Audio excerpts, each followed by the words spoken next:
ఇప్పుడే అందిన వార్త. శ్రీతేజకు బ్రెయిన్ డెడ్, అల్లు అర్జున్కు బిగుసుకుంటున్న ఉచ్చు. వివరాలు వీడియోలో తెలుసుకుందాం. వీడియో పూర్తిగా చూడండి. అలాగే తప్పకుండా లైక్ చేయండి. మరిన్ని అప్డేట్స్ కోసం ఛానల్ వెంటనే సబ్స్క్రైబ్ చేసుకోండి. ప్రభుత్వం నుంచి వచ్చే ముఖ్యమైన అప్డేట్స్ అన్ని మిస్ కాకుండా మీకు ముందుగానే తెలియచేయడం జరుగుతుంది.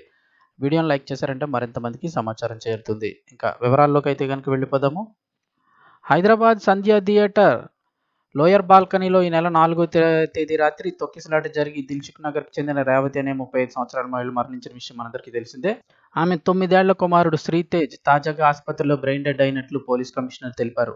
ఈ కేసులో అల్లు అర్జున్ ఒక రాత్రి చంచల్గూడ జైల్లో కూడా ఉండి వచ్చారు. హైకోర్టు మధ్యంతర బెయిల్ మంజూరు చేయడంతో ఆయనకు బయటికి రావడం జరిగింది. అయితే థియేటర్కు రావడానికి ముందు రోజు పోలీసులు అనుమతి కోరగా వారు నిరాకరించిన విషయం కూడా తెలిసిందే. పోలీసులు రావద్దని చెప్పినప్పటికీ కూడా అల్లు అర్జున్ అయితే వెళ్లారంటున్నారు. ఈ విషయమే పోలీసులు తాజాగా లేఖను విడుదల చేశారు.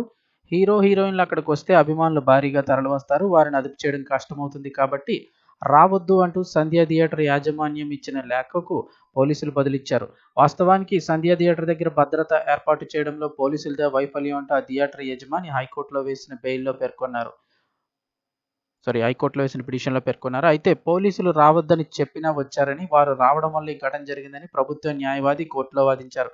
ప్రస్తుతం పోలీసులు విడుదల చేసిన లేఖపై అల్లు అర్జున్ అభిమానులు అనేక సందేహాలను వ్యక్తం చేస్తున్నారు. అది నిజం కాదని కొందరు అంటుంటే, కొందరు నెటిజన్లు మాత్రం నిజమైందే అంటున్నారు.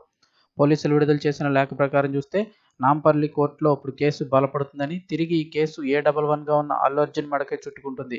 ఈ కేసుపై అల్లు అర్జున్ లాయర్లు, సంధ్య థియేటర్ యాజమాన్యం లాయర్లు కోర్టులో ఎలా వాదిస్తారో చూడాలి. అయితే పోలీసులు మాత్రం బన్నీని వదిలేలా కనిపించడం లేదు. ఎందుకంటే తాము రావద్దని చెప్పినప్పటికీ కావాలనే వచ్చారనేది వారి వాదన. ఈ కేసుకు సంబంధించి క్వాష్ పిటిషన్లో బెయిల్ ఎలా ఇస్తారంటూ ప్రభుత్వ న్యాయవాది జడ్జి శ్రీదేవి గారిని ప్రశ్నించారు. ఈ పరిణామాలన్నీ పరిశీలిస్తుంటే పోలీసులు చాలా పకడ్బందీగా కేసును టైట్ చేస్తున్నారు. సోషల్ మీడియాలో వైరల్ అవుతున్న ఓ లేఖపైనే స్పష్టత అయితే రావాల్సింది.